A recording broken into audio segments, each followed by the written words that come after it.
In 1958, George King and the Aetherius Society began Operation Starlight, charging 19 mountains in different countries to turn them into New Age power centres. I remember very, very distinctly going to one of these mountains with George King and a group, and we'd had this service. I mean, the power was just unbelievable. I mean, there's no question about whether it's a holy mountain. You can feel this energy coming up through you and sending it out. Some people have seen it. A lot of clairvoyant people have actually seen the energy coming out. And after the service, I was instructed to help one of the members down. She was quite an elderly lady. And all of a sudden, I felt this tingling in the back of my neck, and I thought, my God, what on earth is that? And I turned round, and there, about 400 feet up from the top of the mountain, was this beautiful spacecraft. It was pure gold. There was a growing awareness of the danger of nuclear radiation in the early 1960s. The Aetherius Society believed it was being used by the gods from outer space to help save the planet from disaster. It was well known that after certain nuclear bombs that were exploded in the Nevada desert and other places, that there was a lot of flying saucers seen immediately after the explosions, and a lot of what appeared to be green fireballs were seen, and the Master Aetherius and the other cosmic masters gave an explanation as to what these were. And these were the devices that they were actually released into the atmosphere to nullify the radioactivity that had been released into our atmosphere, because this is something that mankind just cannot control. In the early 1970s, there were a number of predictions about the imminent end of the world. The Aetherius Society, Britain's most influential millennial movement, performed prayer rituals on holy mountaintops. In order to make more effective use of the cosmic energy supposedly generated during these rituals, George King invented a prayer battery. Blessed are they who work for peace. Richard Lawrence joined the Aetherius Society whilst a university student in 1971. He was heavily involved in Operation Prayer Power, the charging and releasing of prayer energy to save the world from destruction. Blessed are they who love, for they are the disciples of God. Almighty God, who is the creator of all things, we pray that your light may shine through us all, so that we may transmit this unto the world. The first lecture I ever went to of the Aetherius Society, somebody taught us to pray. And I went home back to my university digs and tried this, and I had the most incredible sensation of tingling right through my body, and it wouldn't stop. For they walk through a dark and ignorant world. When I was at Operation Prayer Power, I've often felt tingling, heat in the palms of the hands, a cold surge of energy, pressure on the head, a great mystical feeling. But as I must stress, we're not there at Operation Prayer Power, never have been there at Prayer Power, to have personal experiences. So therefore, I've always tried to detach from those things and go about the job at hand, which is putting energy into that battery. It took about 750 man-hours to charge our little battery. 750 man-hours. That energy was released in 47 minutes. If you have hundreds of hours of prayer energy stored, when a crisis strikes, you're able to target that crisis immediately with all this power. Whereas if you didn't have the battery, you'd have to call together hundreds of people at that exact moment, and they'd have to be in the peak of their preparedness to send out energy, because sending out energy is a science.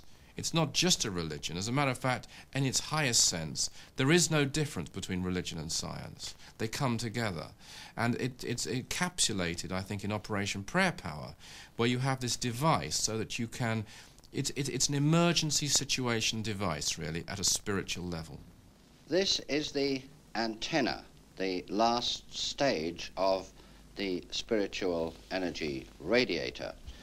The energies are radiated out through these little wire brushes into the atmosphere and wherever the prayer energy is directed. We're talking about a very scientific approach to prayer. We believe prayer is a science, and in those days George King proved it to us.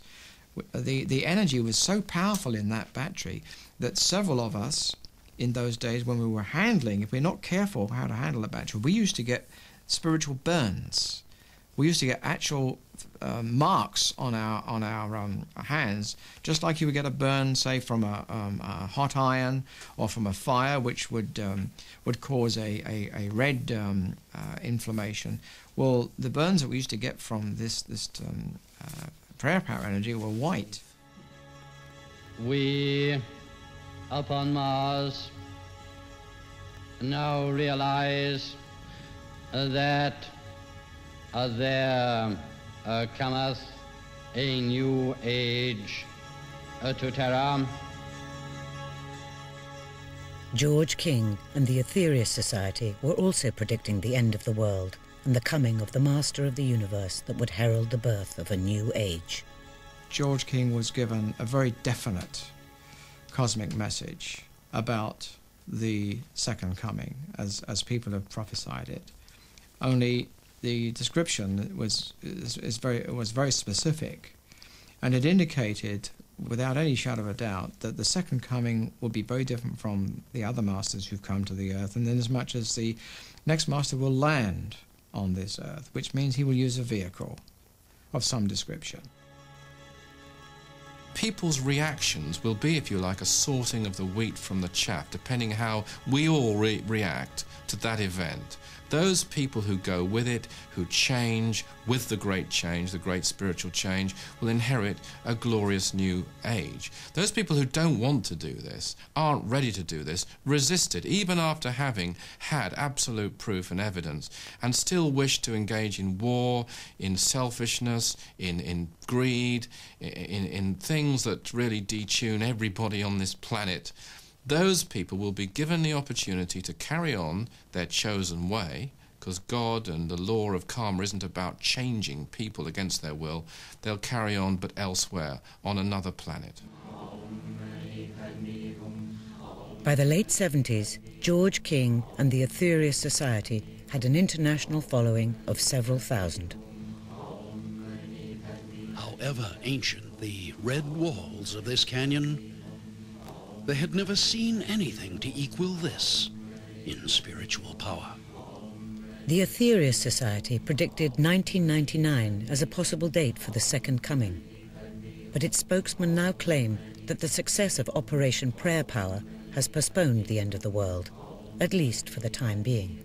All the prophecies point to the fact that by now, in 1999, we would have been in a situation of dire catastrophe, floods, earthquakes, possibly a third world war, nuclear holocaust, and this may have precipitated, even as Nostradamus said in 1999, in the 7th month, this may have precipitated the need for the Lord from heaven, we call the next master, from another planet to come, because the situation could have been so dire, so dangerous, it would have been a last-ditch thing to save as many people as possible.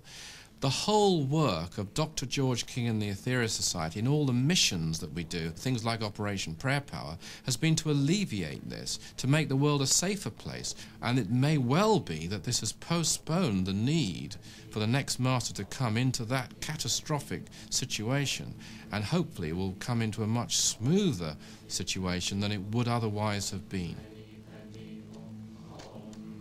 George King died in 1997.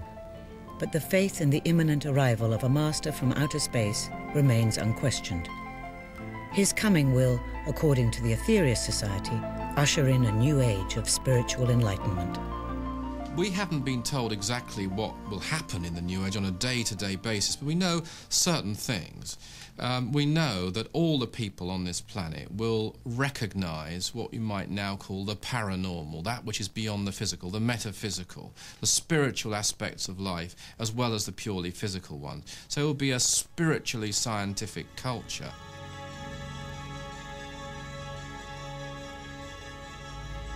The millennium has long been a focus for the dawning of the New Age.